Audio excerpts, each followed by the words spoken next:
மலையாள நாடு முத்து வர்ண பெட்டி செய்து பாக்கு மரம் பிளந்து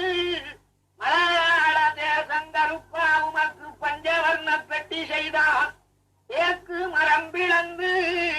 ஆரிய நாட்டில் ஒரு சித்திரவர்ண பெட்டி செய்து ஆழ மரம் பிளந்து அழகு வர்ண பெட்டி செய்து கட்ட விளந்து கருவள பெட்டி செய்து நாளல் விளந்து நலமுடனே வெட்டி செய்து வைர மரம் பிளந்து பெரிய கருப்பே வேக்கருப்பு உங்களுக்கு பெட்டி செய்து அச்சனமே கருவள